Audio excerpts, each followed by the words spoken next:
এ ব্যাপারে মহান আল্লাহ বলেন, ওয়াজাআত সাকরাতুল মউত বিল হাক্কি জালিকা মা কুনতা মিনহু তাহিদ, অর্থাৎ মৃত্যু যন্ত্রণা অবশ্যই আসবে। এই মৃত্যুর ব্যাপারে যতই তুমি টাল বাহানা করতে, সূরা কাফ আয়াত নম্বর 19। অত্র আয়াতে প্রমাণিত হয় যে মানুষ মরণ হতে বাঁচার যতই চেষ্টা করুক না কেন, মানুষকে মৃত্যু একদিন গ্রাস করবে। তারপরের আয়াতে মহান আল্লাহ বলেছেন,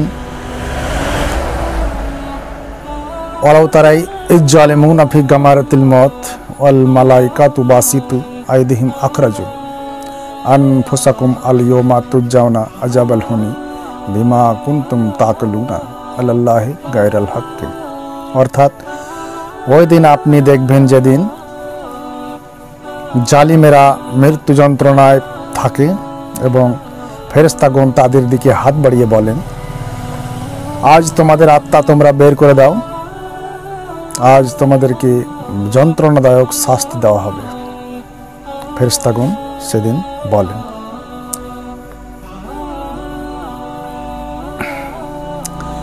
আজ তোমাদেরকে অপমানজনক শাস্তি দেওয়া হবে, কারণ তোমরা আল্লাহর আয়াতসমূহ এড়িয়ে চলতে এবং রসুল সাল্লাল্লাহু আলাইহি সাল্লামের হাদিস সমূহকে তোমরা এড়িয়ে চলতে। প্রিয় দর্শক মণ্ডলী, এই পৃথিবী হচ্ছে একটি মানুষের জন্য মায়াবী জাল।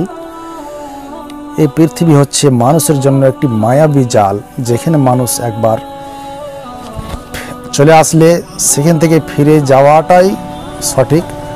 কিন্তু মানুষ যদি পৃথিবীর পিছনে পিছনে বেড়ায়, তাহলে মানুষ যদি ধন সম্পদের চক্করে থাকে, মানুষ যদি বেঈমানি শয়তানির চক্করে থাকে, মানুষ যদি এক কথায় ধন সম্পদের চক্করে থাকে, তাহলে নিজের পরকালকে নষ্ট করবে। মরণের সময় মানুষের একটি আশা, মরণের সময় মানুষের একটি কথা থাকবে, মানুষকে যখন মরণে ঘিরে ধরবে, মানুষের যখন মরণের শ্বাস উঠবে, তখন মানুষ একটি কথা বারবার মহান আল্লাহকে বলার চেষ্টা করবে, হে আল্লাহ, হে আমার পালনকর্তা, আমাকে কিছুক্ষণের জন্য সময় দেন, আমি পৃথিবীতে আবার ভালো কাজ করে আসব। তখন মহান আল্লাহ বলছেন, এটি হচ্ছে তোমার একটি কথার কথা। তোমাকে যদি আমি এখন মরণ থেকে অবকাশ দিই, তাহলে তুমি যেমনি ছিলে তেমনি থাকবে। তুমি যেভাবে গুনাহ করছিলে, তুমি সেভাবেই গুনাহ করতে থাকবে। আয়াতটি আবার বলছি, ওয়ালাউ তারাই ইয যালিমুনা ফি গামারাতিল মউত ওয়াল মালাইকাতু বাসিতু আইদিহিম আখরাজু আনফুসাকুম আল ইয়াওমা তুজাউনা আযাবাল হুনি বিমা কুনতুম তাকলুনা আলাল্লাহি গায়রাল হাক্কি, অর্থাৎ ওই দিন আপনি দেখবেন যেদিন জালিমেরা মৃত্যু যন্ত্রণায় থাকে এবং ফেরেশতাগণ তাদের দিকে হাত বাড়িয়ে বলেন, আজ তোমাদের আত্মা তোমরা বের করো, আজ তোমাদেরকে অপমানজনক শাস্তি দেওয়া হবে, কারণ তোমরা আল্লাহর আয়াতসমূহ এড়িয়ে চলতে এবং রাসূল সাল্লাল্লাহু আলাইহি সাল্লামের হাদিস সমূহকে তোমরা এড়িয়ে চলতে। আজ তোমাদের আত্মা তোমরা বের করো।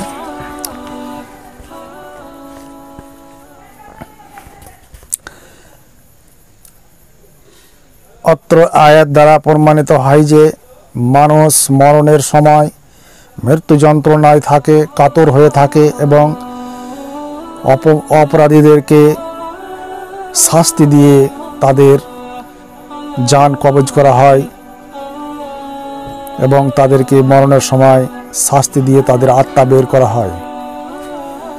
প্রিয় দর্শক মণ্ডলী, তারপর হাদিসে এসেছে, আয়েশা রাদিয়াল্লাহু তাআলা আনহা বলেন, রাসূল সাল্লাল্লাহু আলাইহি ওয়াসাল্লাম, আয়েশা রাদিয়াল্লাহু তাআলা আনহা বলেন, আমি রাসূল সাল্লাল্লাহু আলাইহি ওয়াসাল্লামের চেয়ে মৃত্যু যন্ত্রণা কারো বেশি দেখিনি। হাদিস বুখারী।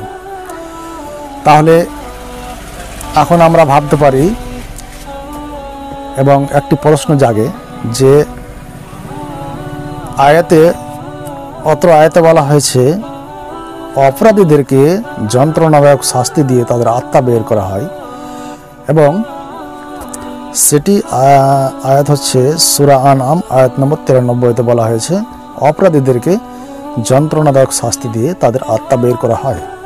এবং এই হাদিসে বলা হয়েছে, আয়েশা রাদিয়াল্লাহু তাআলা আনহা বলেন, আমি রাসূল সাল্লাল্লাহু আলাইহি সাল্লামের চেয়ে মৃত্যু যন্ত্রণা কারো বেশি দেখিনি।